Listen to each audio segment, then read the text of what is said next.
Pemirsa, Presiden Joko Widodo mengingatkan agar peran pemerintah daerah membatasi peran dari swasta dalam program reklamasi. Proyek reklamasi merupakan bagian dari program National Capital Integrated Coastal atau NCID. Dan dalam rapat terbatas di Istana Kepresidenan kali ini, Jokowi juga mengundang Gubernur DKI Jakarta Basuki Cahayapurnama dan pimpinan KPK. Kendati menghadirkan pimpinan KPK, Jokowi menekankan rapat tidak membahas mengenai kasus hukum dari suap reklamasi yang kini ditangani oleh KPK. Dan dalam rapat tersebut, Presiden memerintahkan Menteri Bappenas Sofyan Djalil untuk membuat master plan proyek yang disebut sebagai proyek Garuda ini. Dan Jokowi mengingatkan bahwa proyek reklamasi di 17 pulau Jakarta harus terintegrasi dengan proyek Garuda. Integrasi ini sebagai bagian dari moratorium reklamasi yang berlangsung selama 6 bulan ke depan. Dalam pembangunan proyek Garuda ini, pemerintah berfokus pada 3 hal, yaitu kejelasan soal keselamatan lingkungan, tidak boleh ada persoalan hukum, dan juga memperhatikan kesejahteraan para nelayan. Lingkungan menjadi penting karena dalam setiap tahunnya tanah di Jakarta turun hingga 12 cm. Data yang saya terima, penurunan muka tanah di DKI Jakarta saat juga sangat mengkhawatirkan, yaitu rata-rata sampai 12 cm. Dan diperkirakan seluruh Jakarta Utara berada di bawah permukaan laut pada 2030. Dan akibatnya pada saat tersebut 13 sungai yang melewati Jakarta tidak bisa mengalirkan airnya secara gravitasi ke Teluk Jakarta. Pemerintah menegaskan bahwa penyusunan master plan reklamasi Teluk Jakarta sepenuhnya menjadi kontrol dari pemerintah dan tidak boleh dialihkan pada pihak swasta. Proyek reklamasi juga harus memberikan manfaat bagi masyarakat, khususnya nelayan yang terkena dampak reklamasi.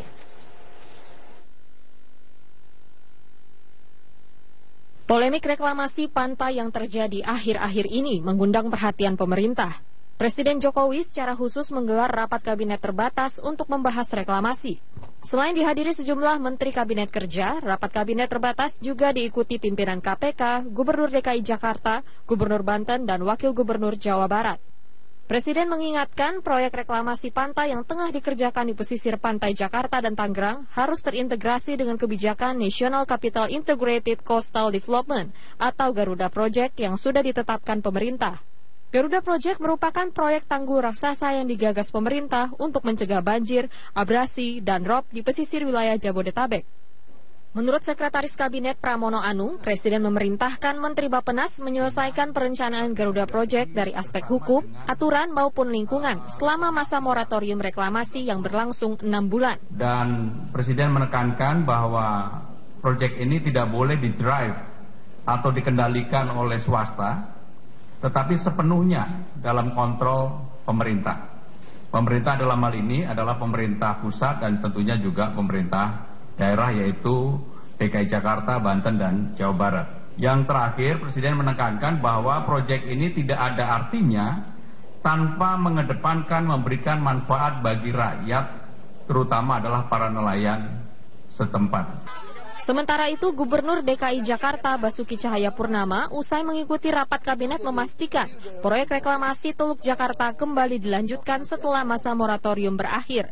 Moratorium yang berlangsung saat ini untuk menyelaraskan peraturan maupun dampak lingkungan. Reklamasi semua lanjut. Moratorium 6 bulan ini untuk beresin mana yang pemahaman-pemahaman yang bertabrakan ini. Ya, jadi kelihatan tadi juga saran dari rapat, Kepres juga akan direvisi menyesuaikan dengan beberapa undang-undang yang baru keluar. Polemik reklamasi pantai mencuat setelah KPK membongkar dugaan praktik suap yang melibatkan Ketua Komisi D DPRD DKI Jakarta Muhammad Sanusi dan Presdir PT APL Arisman Wijaya. Praktik suap yang diungkap KPK dilatar belakangi penyusunan Raperda Reklamasi Teluk Jakarta. Tim Liputan Metro TV. Pemirsa, sesaat lagi kami akan hadirkan informasi lain untuk Anda. Kasus suap pembahasan Raperda Teluk Jakarta terkuak, pembangunan reklamasi menjadi sebuah polemik yang terus diperdebatkan. Payung hukum reklamasi yang belum jelas hingga adanya sejumlah pelanggaran diduga terjadi. Kita akan segera bergabung bersama rekan kami Dade Salampesi yang akan mengelaborasi poin-poin tentang sikap pemerintah dalam rapat terbatas yang membahas reklamasi di Istana Negara hari ini. Dade, selain ketegasan pemerintah mengenai wewenang yang berada di pemerintah pusat, lalu apalagi yang disampaikan Presiden dalam rapat terbatas yang tadi? Dalam sambutan yang diungkapkan oleh Presiden Joko Widodo sebelum rapat terbatas terkait dengan reklamasi di Teluk DKI Jakarta ini, Presiden memang mengungkapkan atau menegaskan bahwa rapat terbatas yang dimulai pada pukul 1 siang tadi sama sekali tidak menyentuh aspek hukum. Walaupun dalam kenyataannya tadi memang perwakilan dari Komisi Pemberantasan Korupsi juga ikut serta karena mendapatkan undangan untuk mengikuti ratas dari Presiden.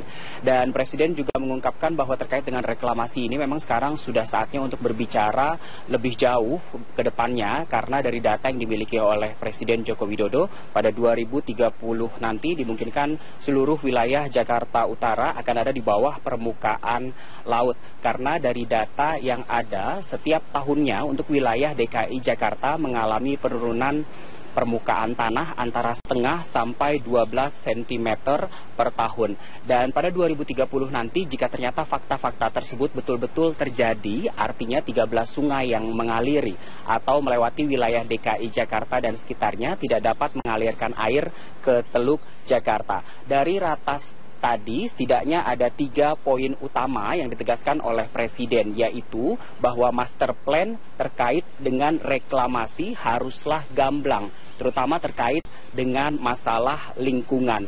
Dan yang kedua, tidak boleh ada pelanggaran kaidah hukum dalam proyek reklamasi ini. Dan yang ketiga, pembangunan tidak boleh mengesampingkan kehidupan nelayan yang ada di sekitarnya. Sebenarnya terkait dengan reklamasi ini tentunya memiliki banyak pro kontra dan juga untung dan rugi.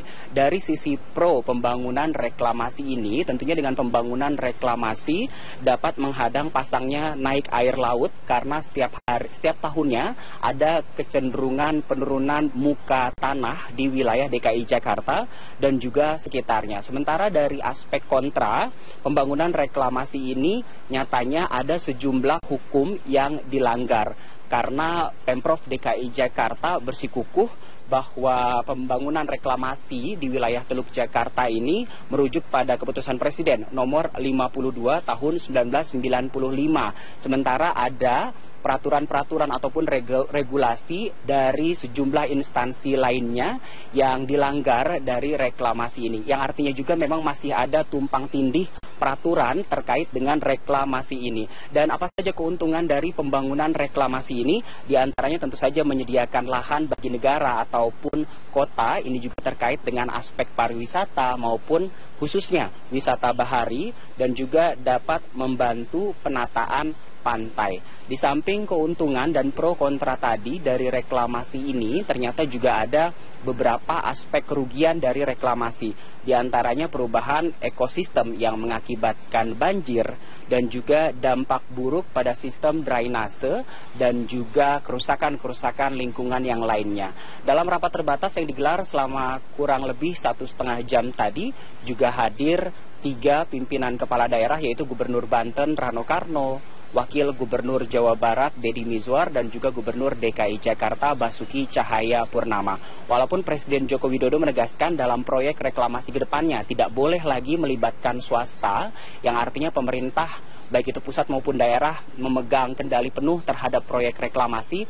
Namun tadi Ahok mengungkapkan Pulau O, P, dan Q yang ada di Teluk Jakarta yang belum diatur minta digabungkan dengan Pulau N. Dan Ahok juga mengungkapkan jika melihat hasil studi di Port of Rotterdam, maka seharusnya pembangunan proyek reklamasi ini 30% dikelola oleh pusat, sementara 60%-nya dikelola oleh pihak swasta. Dan dari hasil ratas tadi juga dijabarkan oleh Ahok, setidaknya ada satu fakta baru yang akan dikeluarkan oleh pemerintah, yaitu Presiden akan mengeluarkan Perpres baru yang disesuaikan dengan Perpres yang ada, seperti Perpres nomor 54 tahun 2008 dan juga Perpres nomor 122 tahun 2012.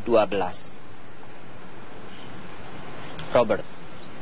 Baik, terima kasih Dade Salampesi atas informasi dan langsung dari Istana Negara. Pemilihan Gubernur DKI Jakarta tinggal 1 tahun lagi. Calon petahana Gubernur DKI Jakarta Basuki Cahayapurnama atau Ahok masih tetap di atas angin. Banyak partai politik yang kemudian hendak menghadang Ahok dengan mengajukan beberapa nama. Apakah nama-nama tersebut dapat menandingi Ahok? Jawabannya akan sekaligus menjadi penutup dari segenap informasi kami dalam Metro hari ini. Saya Robert Haryanto mengucapkan terima kasih dan sampai jumpa. Nama yang paling santer disebut-sebut dapat menghadang laju Basuki Cahayapurnama atau Ahok adalah Yusril Iza Mahendra. Mantan Menteri era Gus Dur dan Megawati ini begitu berambisi untuk dapat meraih kursi panas DKI Jakarta 1. Beberapa partai politik secara terbuka telah mengusung Yusril menjadi Gubernur DKI Jakarta.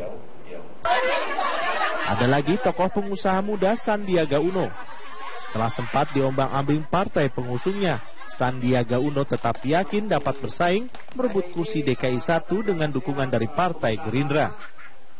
Selain dua tokoh tersebut terdapat anggota DPRD dari fraksi P3, Abraham Lunggana alias Haji Lulung. Meski kini namanya tenggelam, Lulung pernah mencoba menghadang laju popularitas Ahok dalam kancah politik Jakarta. Lulung bahkan sempat membentuk tim relawan guna mengumpulkan dukungan bagi dirinya maju dalam bursa Gubernur DKI Jakarta. Sebelumnya, mantan Menpora era Presiden SBY Adiaksa Daud juga mengajukan diri sebagai penantang Ahok. Namun, hingga kini belum ada satupun parpol yang berminat meminang ataupun mengusungnya. Meski muncul banyak hadangan, nama Ahok tetap bergeming di urutan pertama dalam elektabilitas nama calon gubernur DKI Jakarta. Ahok yang muncul dari bayang-bayang Jokowi setelah maju menjadi presiden seakan tidak tergoyahkan. Sebagian besar masyarakat tetap melihat prestasi yang diukirnya dalam memimpin Jakarta. Gencarnya upaya penghadangan Ahok ini tidak lain dari keputusan Ahok yang memutuskan maju dari jalur independen dan menolak maju dari jalur parpol. PDIP bahkan pernah membujuk wali kota Surabaya, Tri Risma hari ini, untuk mencoba berlaga di Bursa DKI Jakarta. Namun usaha itu sia-sia setelah Risma lebih memilih melayani konstituennya di Surabaya. Meski elektabilitas Ahok sangat tinggi, namun itu belum menjadi harga mati dalam percaturan politik Jakarta ataupun nasional. Masih ada 1001 upaya untuk menjauhkan Ahok dari warga pemilihnya di Jakarta. Dari Jakarta, Tim Liputan Metro TV.